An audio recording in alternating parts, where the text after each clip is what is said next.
Just a disclaimer, two things to note. When I originally recorded this video for the first time, I didn't realize Kishimoto wasn't actually writing the story for Boruto, but Kodachi was. Even though Kodachi is writing Boruto at this time, Kishimoto also has input into Boruto because in interviews, he stated that he gives pretty much the blueprint of what he expects, and Kodachi fills in the details, and then Kishimoto looks it over before giving it the okay. Also, I didn't realize that Boruto the manga and Boruto the anime were completely different. So, for today, I'll be talking about Boruto the anime and why I love the general concept of Boruto itself. I'm not saying that I don't love Naruto, but Boruto is something I've always wanted to see from an anime, being an anime fan. When it comes to sequels, Naruto Shippuden was a true sequel to Naruto, and when it first came out, I was so excited. I remember being in 7th grade and talking about the time skip with my friends, saying how insane this was. Time skips in a shonen, when done well, is a game changer. Kishimoto really knows how to structure the flow of time in an anime really well. His pacing in a story is well thought out and well spaced throughout each arc and storyline.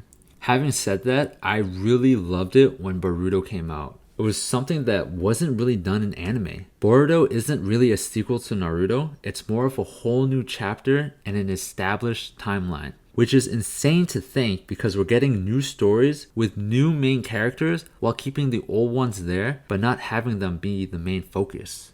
Boruto is what DBZ would have been if Gohan had become the main character. We all know how much Kishimoto looked up to Toriyama, and I think Kishimoto really wanted to do what Toriyama wanted to do, but couldn't because of fan backlash. I think Kishimoto did a really great job in separating the two series with a clear-cut ending in the timeline. Even though we do have backlash from fans saying that Boruto sucks and that Naruto is way better as a protagonist, the Naruto fans will always have Naruto to fall back on, and Boruto can still continue to develop and be its own thing.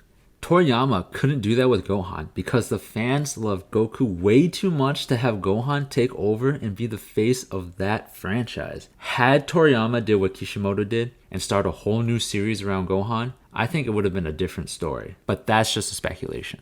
Now, because we have this clear-cut timeline, it's fun to watch Boruto because we have context of other characters. Even if you started Boruto without watching Naruto first, you can still watch it and not have to worry about not knowing the storyline of the past because they explain it pretty well while keeping itself separate. But it's also fun to know that you can always watch Naruto to get a better sense of the whole story.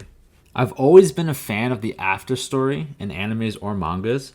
I wish more animes did that. I've always been curious about, who married who or what happened after. I've always needed that closure when it came to anime. And to be perfectly honest, I would have been content if Boruto stayed slice of life and didn't have any elements in fighting or whatnot, because this is an era of peace and it would have made sense. Like, I would have been perfectly fine with Boruto just going to school and maybe seeing the old characters going about their lives normally. Even though the fights in Boruto aren't as extreme or as cool and deathly like it is in Naruto, the context of the easiness of the fights makes sense because they aren't living in a world of constant war. It's a peaceful era. People need to wrap their head around that fact. Now, even though Naruto is a fantastic anime, minus the fillers, well, besides the Shino laughing filler because that was awesome, Boruto will always be a favorite of mine because it's really inspiring to see Kishimoto push the standards on how we should think about sequels to animes in the future.